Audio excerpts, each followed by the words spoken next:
Pessoal, estamos dando início a mais um programa Contrato Social, hoje com um convidado especial, Daniel Annenberg, formado na FGV, Administração Pública, e também formado na Universidade de São Paulo, Ciências Sociais. Daniel Annenberg também foi vereador de São Paulo, dessa cidade maravilhosa, também foi um dos criadores do Poupa Tempo, presidente do Detran e secretário de inovação aqui da cidade de São Paulo. Daniel, seja muito bem-vindo ao nosso programa. É um prazer estar aqui, muito bom estar com vocês. Eu escuto e vejo de vez em quando o programa. Muito interessante, Tomás. Parabéns pelo programa e estamos aqui à disposição para a gente falar sobre vários assuntos, né? Daniel, aqui a gente quer fazer um bate-papo. É um programa que a gente quer tratar questões de inovação, questões de cidades inteligentes, e a gente sabe desse seu trabalho como secretário de inovação de São Paulo. Na sua experiência, no seu trabalho, o que você acompanhou, o que você viu de inovação ao longo destes anos? Olha, eu trabalho há mais ou menos 30 anos na área pública. Já vi algumas coisas muito interessantes e, aliás, coisas que são tecnológicas e coisas que não são. Porque as pessoas têm uma coisa, Thomas, que acham que só a tecnologia que traz inovação, né? A nossa secretaria é a Secretaria de Inovação e Tecnologia. Mas não é só a tecnologia. A tecnologia ela é meio para a gente conseguir melhorar o atendimento ao cidadão. E a minha grande preocupação, lá atrás, desde a época do Poupa Tempo, até antes, eu trabalhei na prefeitura em 1990, para você ter uma ideia, e não tinha essas tecnologias, não tinha celular. Eu falo para os jovens, hoje as pessoas dizem, não, mas como é que você vivia? A gente não tinha internet, a gente não tinha celular. Eu sou um dos criadores, na época, de um guia de serviços públicos da Prefeitura de São Paulo, em 1990, que era tudo em papel. E esse guia era para dizer o seguinte, quais os serviços que a prefeitura presta? E as pessoas não sabiam. E a gente imprimia o guia e cada ano você tinha que imprimir mais guias, né? E a ideia é de organizar isso. Então, para você ter uma ideia, esse guia foi a base do 156, que é hoje que você liga para o 156, que você entra no aplicativo, que você entra no portal e tem várias informações e serviços que você precisa podar uma árvore, você precisa tapar um buraco. Isso começou lá atrás de um jeito não tecnológico. Eu só estou colocando tudo isso da importância da gente sempre lembrar que a tecnologia é meio para a gente melhorar a qualidade dos serviços públicos. E é isso que eu gosto. E Daniel, como é que você vê a questão da digitalização nesse ambiente 4.0? O que a internet, a digitalização pode ajudar na redução das desigualdades sociais da cidade de São Paulo? Porque a gente sabe que São Paulo também é uma cidade muito rica, mas ao mesmo tempo com muitas comunidades, muitas franjas. E como é que você, como secretário, com toda a sua experiência, como é que você vê a possibilidade da internet, da tecnologia, de todas essas questões de blockchain? Como é que isso pode ajudar a reduzir as desigualdades? Olha, a gente pode ficar aqui quanto tempo, porque tem muita coisa para falar sobre isso. O Brasil, a gente caminhou muito e hoje é um dos países mais digitais do mundo. A gente pega o gov.br, isso andou bastante. Então, serviços federais, serviços estaduais e municipais, a gente tem muitos serviços digitais. E isso é muito bom. Por quê? Porque você consegue, com a digitalização, muitas vezes alcançar pessoas que estão distantes, que não podem muitas vezes virem presencialmente para serem atendidos. E a digitalização pode ajudar, para você ter uma ideia. Por exemplo, exame médico. A pessoa, na cidade de São Paulo, ainda precisa ir até um posto de saúde para agendar um exame. Entendi. O que é uma loucura, Tomás, porque, lembre, não é para fazer o exame, é para agendar. Para depois fazer o exame. Com a tecnologia, se você tem um aplicativo disso, você consegue à distância agendar isso. imagina o que isso ajuda em termos de locomoção, das pessoas não precisarem se locomover, de perder um dia de trabalho, das pessoas, da questão da poluição, de várias questões. Então, veja, a tecnologia pode ajudar e muito com mais serviços eletrônicos. Por exemplo, você ter a matrícula escolar sendo feita à distância, não precisa ter aquelas enormes filas presenciais. Então, a inteligência artificial, a internet das coisas, blockchain, tem muita coisa e a gente ainda nem viu, está começando. Então, por um lado, a tecnologia está vindo para ajudar muito e principalmente quem mais precisa. Não tenho dúvida disso. Por quê? Porque quem tem um plano de saúde privado já tem esse tipo de tecnologia para fazer. Quem mais precisa do serviço público é a população mais vulnerável. Sim. Então, é muito importante que a tecnologia venha justamente para reduzir desigualdades, para que todos tenham acesso. Mas esse é um lado da moeda. Uhum. A gente precisa ter um outro lado, que é a inclusão digital. E isso, infelizmente, a gente ainda está muito distante. Por quê? Porque muita gente ainda não tem acesso, não tem acesso à internet. Você diz um bom Wi-Fi, um bom Wi-Fi, ou um celular. A gente tem celular de última geração, uma boa parte da população não tem. Sim. Não adianta a gente... Outro dia eu estava vendo, até no meu podcast eu soltei isso, uma pessoa que trabalha na casa de uma pessoa que estava citando isso e dizendo, olha, eu estava ajudando uma pessoa a conseguir remédios mais barato ou de graça. Só que o celular dela não é de última geração. Então ela não conseguia se cadastrar no gov.br. Então veja, se a gente não conseguir fazer com que tenha inclusão digital, e inclusão digital hoje em dia é inclusão social, a gente vai ter cada vez mais serviços digitais, mas a gente pode até aumentar as desigualdades, porque vai ter gente que não vai ter acesso. E não é só a inclusão digital, do acesso à rede, de computador, celular de última geração. É o letramento digital, que é outro ponto importante, a alfabetização digital. Muita gente também tem acesso, mas não sabe usar. Então, veja, eu pego sempre o exemplo da minha mãe, que está aí fazendo 85 anos. Ela morre de medo de usar o celular dela. Ah, vou perder todos os dados. Alguém... como é que mexe nisso? Então, a gente precisa ajudar as pessoas a terem alfabetização digital. Então, esse lado ainda tem um longo caminho para ir, para, de fato, que mais pessoas possam ter inclusão digital e letramento, alfabetização digital. Então, Daniel, você está dizendo que precisaria, além da internet, além do aparelho de última geração, também uma capacitação das pessoas nesse sentido. Exatamente. Isso que a gente começou a fazer, não sei se você conhece o Descomplica, que é uma espécie de poupa-tempo municipal, e hoje a gente tem aí em várias subprefeituras o Descomplica. Qual que é a ideia do Descomplica? É ser um posto de atendimento mais próximo da casa do cidadão, em que ele pode ir presencial, mas chegando lá a gente tem o Descomplica digital, que é o nosso funcionário capacitado para justamente ajudar esse cidadão a navegar pela internet. Por quê?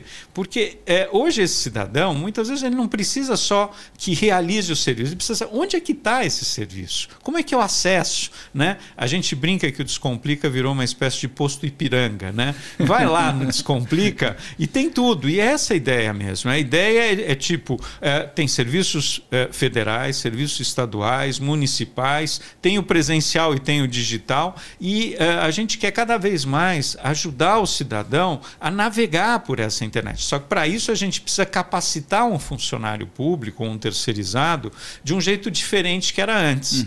Na época do poupa-tempo, a gente tinha que capacitar o funcionário para ele fazer, por exemplo, um RG, fazer uma carteira de motorista. Então ele precisa entrar no sistema, digitar os dados. Hoje, mais que isso, ele precisa achar na internet onde aquele serviço é prestado, que informações precisa do cidadão. E a ideia do Descomplica vai além disso, porque a ideia é que o próprio cidadão faça isso, no atendimento lado a lado. Ou seja, esse cidadão ele vai precisar aos poucos ir entendendo como funciona, e lá na frente provavelmente ele não vai precisar desse funcionário. E Daniel, como é que foi a sua essa idealização do poupa-tempo, né? Acho que até um pouco antes de falar do Descomplica, entender como é que você teve essa ideia, junto com outras pessoas, de formatar realmente o Poupa Tempo, que é um lugar que recebe todas as pessoas, cidadãos, para inúmeros serviços. Né? E como é que, a partir disso, então, o Descomplica surgiu, né? Na verdade, assim, o Poupa Tempo é uma central de atendimento ao cidadão. Qual que é a ideia lá atrás, e que não foi minha, foi uma ideia, inclusive tem ideias antes, em 1980, para você ter uma ideia, na época ainda da ditadura militar, a gente tinha o Ministério da Desburocratização. O ministro era o Hélio Beltrão, e esse ministro, ele tinha uma ótima equipe, e uma das coisas que eles soltaram foram livros, e num dos livros, chamado Desburocratização, falava sobre um shopping center de serviços públicos. Olha só. Né? E é um pouco essa ideia, né? A ideia é de ser uma espécie de um shopping center de serviços públicos. Com tudo lá dentro, Com né? tudo dentro.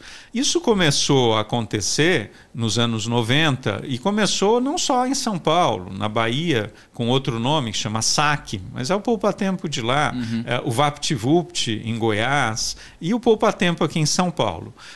No governo do Mário Covas, ele falou, a gente precisa melhorar o atendimento ao cidadão.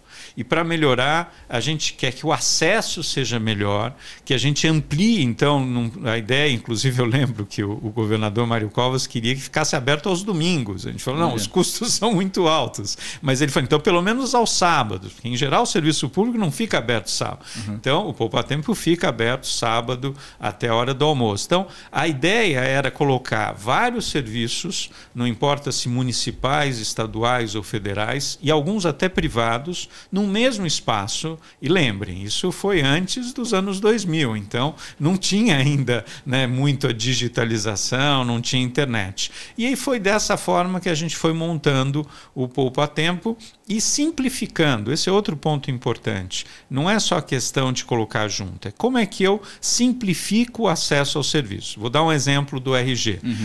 Antes do Poupa Tempo, para você tirar um RG na cidade de São Paulo, você tinha que ir numa delegacia, você tinha que levar a foto, você tinha que ficar numa fila, você tinha que tirar digital e você ia buscar aquele documento, o RG, depois de 60 dias. A gente reviu todos os fluxos, os processos e viu que dava para uma segunda via sair quase que imediatamente. Entendi. E uma primeira via acontecer de sair em 2, 3 dias. Né? E aí, em cima disso, a gente montou o Poupa Tempo desburocratizando, simplificando. Isso foi uma pequena revolução, por isso que as pessoas gostam muito, porque o objetivo do Poupa Tempo era agilizar, era simplificar, desburocratizar e fazer com que o cidadão tivesse qualidade no atendimento. Bom, isso virou uma febre. A gente montou Poupa Tempo por São Paulo inteiro e depois, inclusive, que eu saí do governo, em 2006, eu fui dar consultoria em outros estados. Ajudei no Espírito Santo. Eles queriam o mesmo modelo do Poupa Tempo nos outros estados. E outros estados. Então, o Espírito Santo chama Faça Fácil. No Acre, a gente ajudou a montar a OCA. E foram vários. E prefeituras também. Né? Hoje tem várias prefeituras que têm uma espécie de Poupa Tempo. E aos poucos se começou a ter serviços digitais. E isso que eu queria chegar, Thomas, que a gente está numa transição dos serviços presenciais para os digitais. Eu fui ano passado para a Estônia, e na Estônia você não tem mais serviço presencial, é tudo digital, é considerado o país mais digital do mundo. Mas também é um país que tem 1.300.000 habitantes. E na sua opinião, Daniel, você acha que isso é bom ou é ruim? Não, é bom. A digitalização ajuda a simplificar, a combater a corrupção. Depois a gente pode falar sobre o Detran nisso também, que a gente começou a digitalizar muitos serviços justamente por isso no Detran.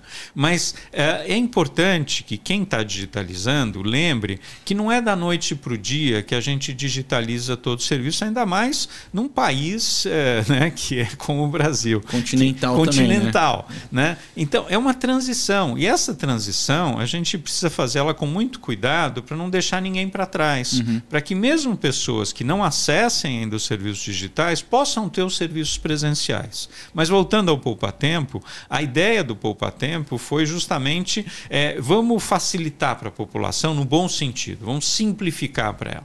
E isso hoje você tem poupa-tempo, acho que em quase todos os, não são todos, mas a grande maioria dos municípios paulistas, né? E Daniel, você acha que tem mais Descomplica ou mais poupa-tempo em São Paulo? Não, o Descomplica é algo muito recente, né? O poupa-tempo, ele é do Estado e ele é no Estado inteiro. Então, hoje, eu não sei o número exato, mas a gente tem mais de 80 poupa-tempos e tem o poupa-tempo virtual também, que muitas vezes cidades que não têm o poupa-tempo, você entra na internet e grande parte do serviço você já faz virtualmente. O Descomplica é muito mais recente. A gente começou a montar isso em 2017, 2018, e é só da Prefeitura de São Paulo. Hoje você tem 14, 15 Descomplicas. A ideia é que todas as subprefeituras tenham, tem um Descomplica. Que são as 32, mas ainda não chegamos lá. E é para a cidade de São Paulo, não é para o Estado. E o Descomplica, só a pegada diferente, porque o poupa-tempo, eu acho que ele tinha um foco muito grande no serviço. Como é que eu simplifico para emitir o RG? Como eu agilizo a entrega da Carteira Nacional de Habilitação? O Descomplica tem um foco mais no cidadão. A importância de ver tudo que o cidadão precisa e, a partir daí, entrar, viajar pelo mundo da internet para ver como é que eu posso ajudar aquele cidadão que muitas vezes está vindo só, por exemplo, eu quero uma segunda via do meu IPTU, mas você tem direito ao Bolsa Família, você consegue agendar a aposentadoria e assim por diante. Então, também dá mais informações para o cidadão. Dá mais informações e serviços, porque hoje você tem muitos serviços digitais, principalmente no nível federal, como eu falei. Mas cada vez mais você vai ter mais serviços. A gente caminha para chegar um dia ao que a Estônia é, eu não tenho dúvida disso. Só que isso leva tempo, né? E a gente precisa capacitar a nossa população para isso, né? Alfabetizar a população para ela poder acessar esse serviço. Porque senão a gente vai ter um grupo de pessoas com celular de última geração, computadores, acesso à rede e um volume grande de pessoas que não consegue acessar e não tem mais os serviços presenciais. Isso é um problema. Então é isso que a gente precisa ter muita atenção. E Daniel, aqui para tirar algumas dúvidas aí da sua trajetória, tanto na área política como vereador, né, que foi aqui da cidade de São Paulo, e também como presidente do Detran. Como é que você... qual que foi o seu trabalho dentro do Parlamento de São Paulo e qual que foi o trabalho na parte do Detran? E quais foram os seus desafios nessas áreas? Vamos lá. Bom, eu fiquei, como eu falei, 10 anos à frente do poupa-tempo. Isso foi de 96 a 2006. Aí eu acabei saindo do governo e fiquei 5 anos dando consultoria para ajudar a montar poupa-tempos pelo Brasil. Aí em 2011, quando o Geraldo Alckmin reassumiu como governador do estado, ele acabou chamando para... A ideia era fazer uma pequena revolução no Detran. A ideia é que o Detran tivesse o padrão do poupa-tempo, que ele fosse mais descentralizado, tivesse mais serviços digitais e que a gente pudesse liberar os policiais. O Detran, até 2012, 2013, era ligado à Secretaria de Segurança Pública aqui em São Paulo. 2012. Isso. E a ideia nossa era... os serviços do Detran não tem mais nada a ver com praticamente segurança. O Detran, o que ele faz? Ele emite carteira de motorista, ele licencia veículos. Isso são serviços, não são necessariamente serviços relacionados à segurança. Tem uma interface pequena só. Então, o que a gente fez? Eu fiquei à frente do Detran durante 5 anos. A gente criou uma estrutura fora da segurança, ligada à Secretaria de Planejamento. A gente devolveu 1.400 policiais para a segurança, criou uma carreira específica. E esses policiais, Daniel, estavam dentro do no órgão. Detran, principalmente policiais civis, delegados, né? E isso voltou para a segurança, onde eles têm que estar. O papel deles é na segurança, né? A gente criou uma carreira de agente oficial de trânsito, a gente criou a ouvidoria do Detran. Quando eu cheguei no Detran, a gente tinha 2 serviços digitais. Quando eu saí, tinha mais de 25 serviços digitais. Ou seja, a ideia também de ter serviços digitais, é aquilo que eu falei, Thomas, você combate a corrupção, porque você não tem a interferência humana que muitas vezes atrapalha, vamos dizer assim. E a ideia de ter serviços digitais é o próprio cidadão, por exemplo, fazer uma segunda via da casa dele e não precisar ir até um local para fazer. Aliás, uma das coisas que eu implantei no Detran, que eu gostei muito, foi lembrar o cidadão que ele tem que renovar a sua carteira de motorista. A gente esquece disso, né? E antes era 5, agora 10 anos, muitas vezes você vai pegar a sua carteira e venceu. E você só pega ela muitas vezes quando você está numa blitz ou em algum momento. Ou seja, qual a ideia de você mandar, e na época a gente começou primeiro a mandar uma cartinha via correio, depois virou um SMS, para 30 dias antes você lembrar o cidadão, vai vencer tua carteira. Se você fizer esses passos, você renova a sua carteira. Por que isso é importante? Porque o cidadão, quando recebe algo assim, olha e fala, nossa, esse Estado está preocupado comigo, não só para multar, para punir, mas para me ajudar a resolver as questões de uma forma preventiva. Exatamente. É um Estado proativo, é um Estado que está... Outro dia eu também recebi, que eu fiquei muito feliz, o meu passaporte estava para vencer, eu recebi um e-mail da Polícia Federal dizendo, olha, teu passaporte está para vencer. Por que isso é legal? E hoje, com as informações que a gente tem sobre todos os cidadãos, a gente pode se antecipar e a gente pode mostrar que os governos, eles não estão aí para atrapalhar a vida das pessoas, pelo contrário, eles estão aí para ajudar as pessoas a se desvencilhar desses problemas. E Daniel, você é a favor do cadastro único, do um CPF para tudo, né? Eu sou muito a favor. Na verdade, essa é uma discussão muito importante que você levantou. A gente, há muitos e muitos anos, se não, eu diria décadas, a gente está tentando ter um documento único que juntasse o RG, o CPF, o título de eleitor, a carteira de trabalho, né? E a carteira de motorista. Né? A gente, pra você ter uma ideia, em 1998, o senador Pedro Simão tinha uma lei que foi aprovada no parlamento, que em 5 anos a gente ia conseguir ter um documento único. Já se passaram aí mais de 25 anos e a gente não tem esse documento. Por que o documento único é importante? Porque hoje você precisa tirar todos esses documentos. Ou o trabalho que dá para tirar todos esses documentos. E você carregar isso na carteira. Outro problema. Não só isso. Alguns deles você precisa renovar de tempos em tempos. Precisa cruzar as bases de dados, porque muitas vezes um documento não bate com o outro. Ou seja, é um abacaxi cá entre nós. É muito mais fácil. Vários países no mundo têm um documento só. Se a gente conseguir ter um documento, por exemplo, no Brasil, o RG. Até hoje, você pode tirar um RG em cada estado, o que também facilita fraudes, facilita pessoas que estão sendo procuradas pela polícia, que não querem mostrar aquele RG, tirar num outro estado um outro RG. Você precisa aos poucos ir cruzando essas bases de dados. E é isso que a tecnologia permite hoje, você sabe disso. Se a gente consegue ter bases seguras, se a gente consegue ter informações seguras, isso facilita a vida de todo mundo. Facilita a vida dos governos, facilita a vida da iniciativa privada, quando alguém vai lá pedir crédito, etc. E principalmente facilita a vida do cidadão. Isso que é muito importante. Daniel, outra pergunta. Em relação a esse ano vai ter as eleições municipais, vereador, prefeito. Esse ano, então, o eleitor também vai ter um papel importante, né? Vai ter que ir para as urnas. E tem também aquela questão da biometria, né? Isso daí, acho que, não sei, a grande parte da população brasileira já tem a biometria.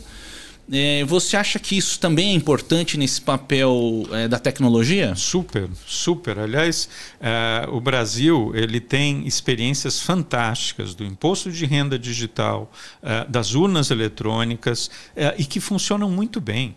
Eu lembro a questão das urnas, eu participava politicamente desde jovem, e eu lembro até hoje, lá atrás, já faz muitos anos, né, vocês vão se lembrar, quando tinha as eleições, era em papel, você tinha que fazer um xizinho ali, tá certo? E depois ia contar os votos. Quantas vezes no ginásio do Ibirapuera, mesas e mesas contando votos, dias para contar os votos, e a oportunidade, a gente via algumas vezes fiscais lubridiando, fazendo um xizinho onde não tinha, voto branco, etc., mudando alguma coisa. Ou seja, tinha um monte de problemas quando as urnas eram em papel, levava muito tempo para você saber o resultado, dias, muitas vezes a gente não sabia quem estava eleito.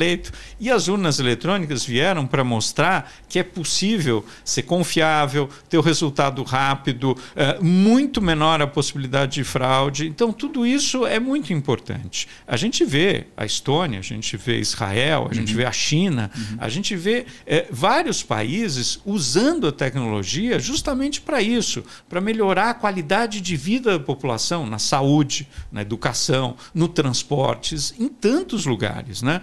Mas voltando, Thomas, à questão que você tinha me colocado do Detran, eu fiquei 5 anos à frente do Detran. Foi um dos maiores desafios da minha carreira, porque não era fácil. O principal desafio, eu acho, muito mais que a tecnologia, é mudar a cabeça das pessoas. A gente, infelizmente, a cultura. A gente está acostumado a fazer as coisas do mesmo jeito, né? É o jeito que a gente acorda, que a gente vai para o trabalho, que a gente cuida dos filhos, que a gente trabalha, que a gente conversa com a mulher. A gente faz, em geral, da mesma forma, né? É difícil, a gente não inova normalmente. E na área pública, isso acontece muito, né? A gente faz sempre da mesma forma. Para a gente fazer uma mudança nisso, não é simples. Eu brincava que era a sensação de você pegar um elefante e empurrar sozinho para ele sair do lugar. Então, o grande desafio é fazer diferente algumas coisas que a gente está acostumado a fazer sempre da mesma forma. Eu lembro que na Prefeitura de São Paulo, quando a gente implantou o Diário Oficial Eletrônico, teve uma pequena revolução. Por quê? Porque aqueles funcionários que durante 30, 40 anos chegavam na Prefeitura e liam o Diário Oficial, de repente diziam, cadê esse negócio? Está no computador, mas eles não sabiam usar. Então, veja, é uma transição, né, de um modelo para o outro que você precisa se adaptar a um novo modelo.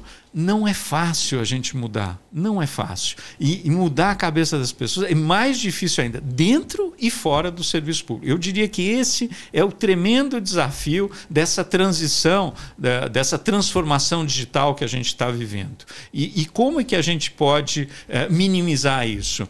Mostrando quais são as vantagens dos serviços digitais e auxiliando aqueles mais vulneráveis, como eu falei, a terceira idade, as pessoas com menos recursos, qual a vantagem de você usar a tecnologia para acessar serviços, né? A hora que as pessoas percebem que isso é bom, que isso não é aquela coisa que você, né, que você vai perder seus dados, etc., elas dizem, não, mas eu já queria saber isso antes, tá certo? Então não é só para TikTok, não é só para mandar mensagem no WhatsApp, mas também para resolver questões relacionadas ao serviço público. Daniel, eu tive essa semana na Unicamp e visitei, além da Unicamp, que a gente tem também um setor de pesquisa, Research e Development, lá do instituto que a gente faz parte, fomos visitar o Sirius. Eu não sei se você já escutou falar, que é um acelerador de partículas.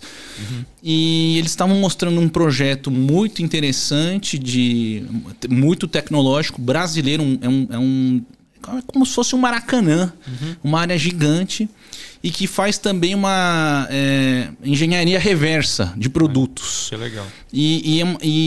Tem um investimento do MCTI, né, da Ciência e Tecnologia Brasileira, mas também ele virou uma vitrine para o Brasil em relação a essa questão de acelerador de partículas.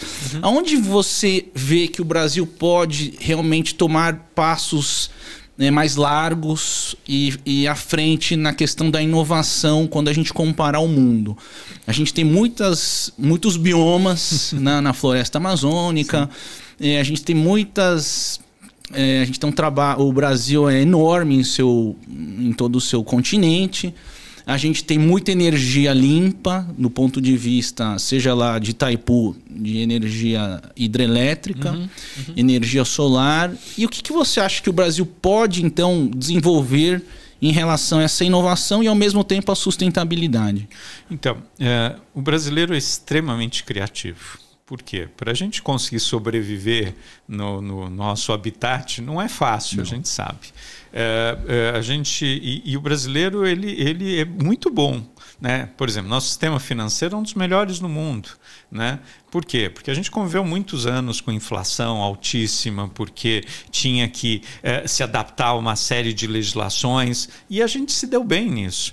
Em várias áreas o brasileiro vai muito bem na inovação. A gente vê as startups, a gente vê as universidades. Eu conheço pouco o Sirius, mas eu não tenho dúvida que a gente vai muito bem. Quando eu fui para a Estônia, a gente conheceu, e para a China também, muitas startups fazendo coisas interessantíssimas. E aqui no Brasil a gente vê isso. O que acaba acontecendo? O brasileiro acaba indo para fora algumas vezes. Porque não falta tem de recurso falta também, de recurso, Daniel? não tem suporte, não tem. Por exemplo, eu acho que a gente tem que dar um apoio muito grande para hoje, para um monte de startups que estão começando, né? Eu acho que dá para fazer isso. E com essa pegada de sustentabilidade, de energia limpa, de ESG, a gente percebe que o Brasil nisso pode ir muito adiante. A gente está vendo agora o G20, todo mundo falando sobre isso. E nós temos oportunidade de trabalhar com isso. Na parte de inteligência artificial, a gente estava falando.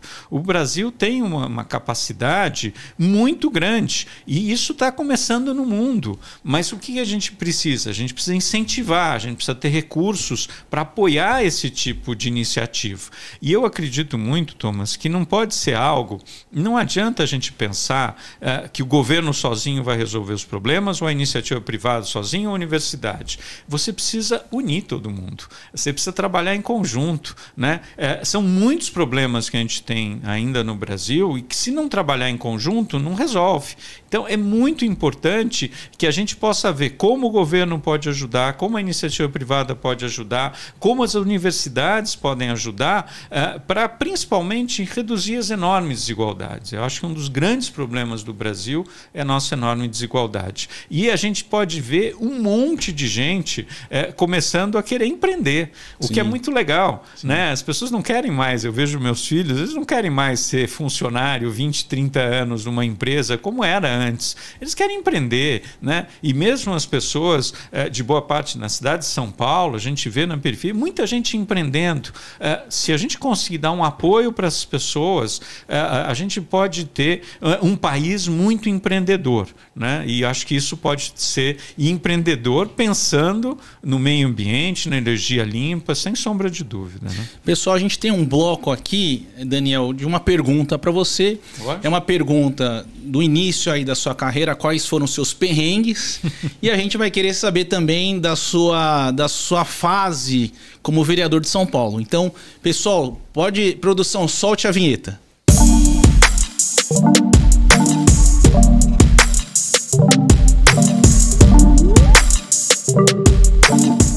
Daniel, então conte um pouco para nós, para os nossos telespectadores, o início da sua carreira, os perrengues que você teve no início da sua trajetória. Olha, boa pergunta. Eu vou ser muito sincero com você. Eu não tinha a menor ideia do que eu queria fazer profissionalmente na vida. Pra você ter uma ideia, eu fui fazer diferentes faculdades. Eu acabei terminando 2, como você citou, mas eu comecei também jornalismo, eu comecei também economia. E uma das coisas que eu fiz muito foi trabalhar em áreas muito diferentes. Aliás, eu falo isso para as pessoas. Vale a pena porque você ganha experiências diferentes. Então, eu fui desde professor de escola infantil, trabalhei em loja, na época tinha LP no centro da cidade, né? As pessoas nem sabem o que é o LP mais, né? LP é aquele long play, né? A bolacha que você coloca para tocar, enfim. Então, eu tive experiências muito diversas e eu acho que isso é importante, porque muitas vezes as pessoas querem ser especialistas e você não consegue ter amplitude, muitas vezes olhar outros tipos de trabalhos, né? Então, eu falo sempre para os jovens, para os meus filhos, tenha boas experiências, né? Vale a pena trabalhar em coisas diferentes. A gente gente aprende muito com as experiências, mesmo quando elas são perrengues, né? E olha que eu trabalhei, para você ter uma ideia, como jornalista com o Caco Barcelos, que você conhece, que é um jornalista da Globo, e ele estava precisando de alguém para ajudar a escrever o livro Rota 66. Nossa, que era sobre... super famoso o livro. Super né? famoso, virou uma série da Globo. E o Caco, na época eu era estudante de jornalismo da PUC de São Paulo, e o Caco, eu conheci o Caco através de uma amiga, e ele me levou no IML, Instituto Médico Legal, e falou: olha, eu preciso contratar uma pessoa para levantar aqui no Instituto Médico Legal as fichas de todas as pessoas que foram mortas pela rota. Você topa? Eu falei: topo, tem outros candidatos. Ele falou: não, você é o único maluco aqui. E eu fiquei 1 ano no Instituto Médico Legal levantando e organizando aquilo, as fichas que depois ajudaram ele a escrever o livro, né? Então, veja, pode parecer, a princípio, foi um perrengue, porque não era fácil. Eu estudava, depois à tarde ia para o Instituto Médico Legal, ficava a tarde toda, e a gente criou depois um programa, nem existia programa de computador, mas aos poucos, para que pudesse ter uma base de dados com informações sobre todos os casos que haviam mortes, que a rota matava algumas vezes. Infelizmente, era um grupo pequeno, mas de algumas pessoas na rota que não cumpriam o que precisava ser cumprido. Ou seja, a importância disso também para a minha carreira depois, para poder olhar e dizer assim: não, eu não quero ser jornalista, mas a experiência me ajudou muitas vezes a ter organização, a saber aonde que eu queria chegar. Então, por isso que eu falo, vale a pena muitas vezes a gente fazer desvios na nossa carreira profissional, no sentido de ir para outras áreas, para ter outros tipos de conhecimento que podem ajudar a gente a continuar no caminho que a gente quer. E eu acredito muito mais nos generalistas do que nos especialistas, né? Nas pessoas que cada vez mais têm uma ideia do todo. Então, não adianta só a gente ficar tão focado em determinada coisa se a gente não conhece um pouco de arte, de música, lê bastante, né? E muito mais. Eu adoro ir ao cinema, por exemplo. Isso ajuda para burro na minha carreira, não tenho dúvida disso. Né? E Daniel, assim, você tem a formação na área da administração pública e ciências sociais. E você acha que o que te fez diferente foi fazer administração pública para ir para o setor público? Acho que é um bom complemento um do outro, né? Quando eu não sabia o que queria fazer, meu pai falava, eu gostava muito de história, eu queria ser historiador e gosto até hoje. Ele falou: mas você vai dar aula ou então você vai fazer pesquisa? E aí eu acabei indo para a área pública meio sem saber o que eu ia fazer, mas eu me encontrei. Eu gosto muito da área pública e acho que as ciências sociais me ajudou muito a ver todo um lado político. Eu gosto muito de política desde que eu me conheço por gente. E nas ciências sociais você tem política, você tem antropologia, que é outra coisa interessante. A ideia da antropologia é você conhecer outras culturas. Sim. E ver como é que eles vivem e como essa experiência pode trazer coisas interessantes para você mesmo e para a sua cultura, né? A sociologia, enfim, acho que se complementam bem e me ajudou bastante, tanto um quanto o outro. O curso de administração pública na GV, ele era na minha época mais tradicional, esse tipo de coisa. Mas para você ter uma ideia, eu, por exemplo, quase todo mundo do meu ano foi fazer estágio na prefeitura. Na época eu não fui, eu fui fazer um estágio com um professor e uma professora que estavam fazendo uma pesquisa sobre hierarquia e sociabilidade nos cortiços de São Paulo. Nossa. E aí eu fui para um monte de cortiços, né? Para entrevistar pessoas. Imagina, você entrar nos cortiços, você conhecer a vida das pessoas. Para mim foi muito importante. Sozinho, eu não estava com ninguém nessa época. Então, veja, eu acho que a administração pública pode ajudar por um lado e as ciências sociais por outro. Então, vale a pena elas se complementar. No meu caso, foram uma boa experiência. E Daniel, você que já passou também na Secretaria de Inovação, como é que você analisa a questão de cidades inteligentes após... pensando também nos 17 Objetivos da ONU, cidades sustentáveis e cidades resilientes. Como é que você traz esses contextos de conceitos para a cidade de São Paulo? Então, muita gente falou... A gente fez uma pesquisa quando começou em 2017 lá na Secretaria, e para ver os melhores exemplos no mundo. A gente chegou à conclusão que cidades inteligentes são cidades boas para se viver. Não é a ideia de que super tecnológica. Tem cidades que não são tão tecnológicas, mas são cidades boas para se viver. A gente está vendo, por exemplo, Paris agora, mais do que ser uma cidade inteligente, é a cidade de 15 minutos, em que você faz qualquer coisa em 15 minutos. Né? Eu fui para a China, vi coisas interessantíssimas na China, mas são realidades muitas vezes diferentes. O mais importante é aquela cidade atende às necessidades dos seus cidadãos.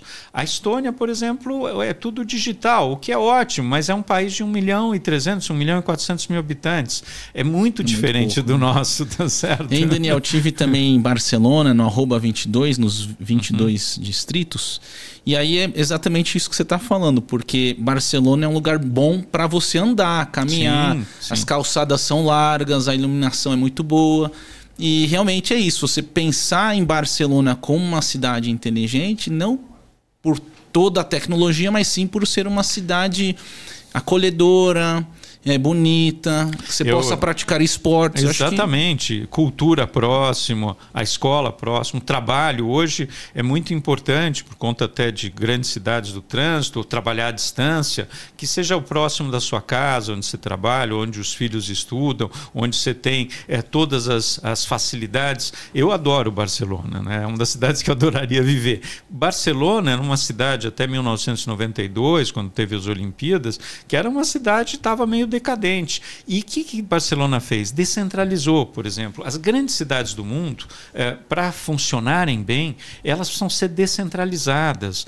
Eu não consigo enxergar São Paulo, que é uma cidade de mais de 10 milhões de habitantes, como sendo uma boa cidade, se todo mundo tem que vir para o centro. Não faz sentido. Você tem que ter centros regionais. Você tem que resolver os seus problemas próximo da sua casa. E para isso, se você não descentraliza a vida, você faz todo mundo vir para o centro, ou o trânsito, é uma loucura, não faz sentido isso. Então, cidades inteligentes, cada cidade é diferente da outra, como cada indivíduo.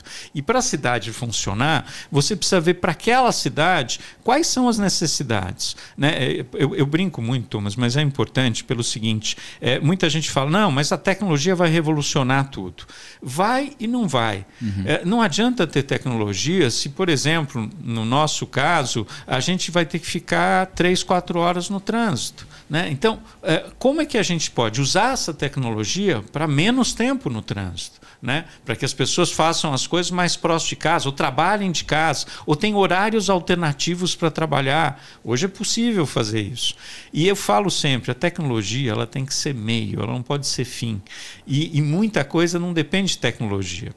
Eu, quando fui secretário e depois vereador, um dos projetos que eu mais gostava era um projeto que virou lei em São Paulo. Foi a primeira cidade do Brasil que instituiu a Lei da Linguagem Simples. Não tem nada de tecnológico. O que é a Lei da Linguagem Simples? É a ideia de que o serviço público, ao falar com o cidadão, não use uma linguagem hermética, que as pessoas não entendam. Tem que ser claro, tem que ser transparente. Mais objetivo possível. Mais objetivo. E, por exemplo, você recebe hoje uma multa de trânsito, né? Da CT ou de algum outro.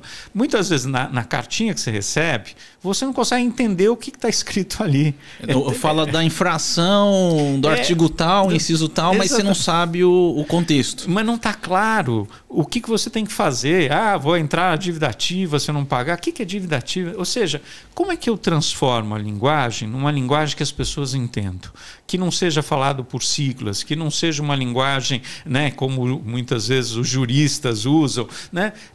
As pessoas, isso aproxima o cidadão quando você tem uma linguagem clara, transparente. Os sinais, né? Exatamente. Então, é muito importante que a gente faça com que isso aproxime o cidadão, que o governo fale uma linguagem que as pessoas entendam.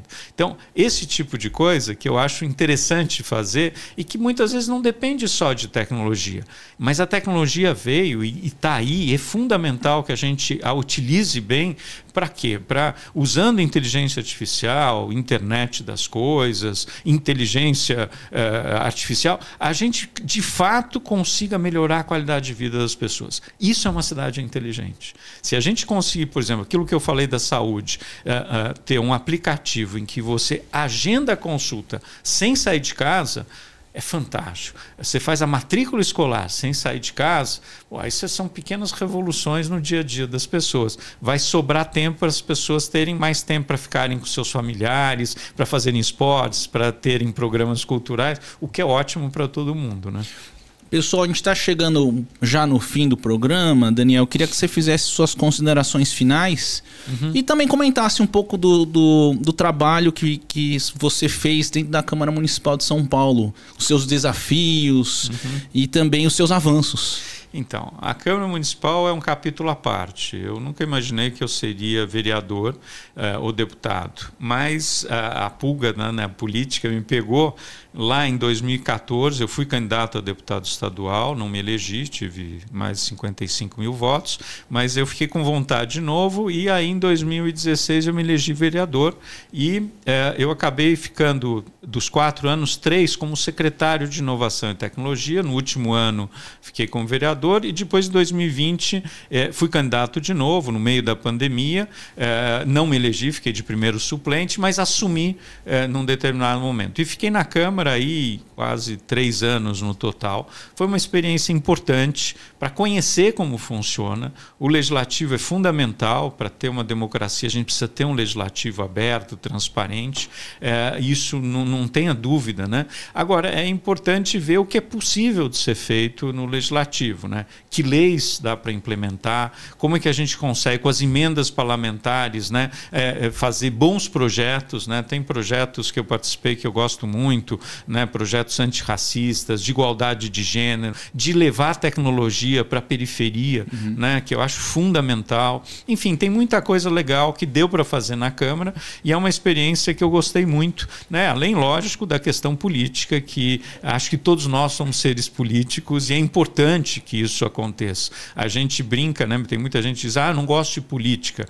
Todo mundo acaba sendo um pouco política. E se você não gosta, alguém no teu lugar está fazendo política. É aquela coisa de reunião de condomínio. É chato para burro. Mas se você não vai, alguém decide no teu lugar, tá certo? Não, e é isso mesmo, Daniel, o que você está falando é a questão da cidadania. Quando a gente fala em cidades inteligentes, ou a cidadania digital, é a participação das pessoas. É isso. É fundamental e hoje a tecnologia permite essa participação cada vez mais. A gente não falou aqui, mas tem muitos lugares do mundo que as pessoas estão já votando via internet, né? A gente, na Prefeitura de São Paulo, tem, por exemplo, o MobLab, que é um laboratório de mobilidade, em que a gente abriu os dados dos ônibus e startups e universidades criaram aquele aplicativo Cadê o Ônibus, que permite hoje que o cidadão saiba se o ônibus está chegando no ponto ou não. Então, veja, abrir dados também é fundamental para transformar isso em informações que auxiliem políticas públicas, que possam gerar negócios e que, mais importante, auxiliem o cidadão, nesse caso, a saber se o ônibus está chegando no ponto ou não, né? Mas só para dar exemplos, né? Eu diria, Thomas, encerrando um pouco nossa participação, eu continuo gostando muito de melhorar a qualidade de vida das pessoas. E hoje a gente usa muita tecnologia para isso, linguagem clara, simples e muitas outras formas, né? O que eu puder continuar trabalhando, né, junto com a tecnologia para inovar, para fazer com que o cidadão, principalmente o mais vulnerável, que mais precisa do serviço público, possa usar bem o serviço público, é isso que me motiva, é isso que faz com que eu continue querendo trabalhar ou no serviço público ou junto com o serviço público. Pessoal, estamos falando aqui com Daniel Annenberg. Daniel, muito obrigado pela sua exposição, por esse bate-papo. Pessoal, siga nossos canais, deixe o seu like, se inscreva no nosso canal. E Daniel, muito obrigado mais uma vez no nosso programa Contrato Social Podcast. Nos acompanhe nas nossas redes sociais. Obrigado, é um prazer estar aqui. Quando precisar, quando quiser, eu volto aqui, a gente conversa mais sobre outras experiências, né, do serviço público, de inovação, de tecnologia. Foi um grande prazer participar. Obrigado, Daniel.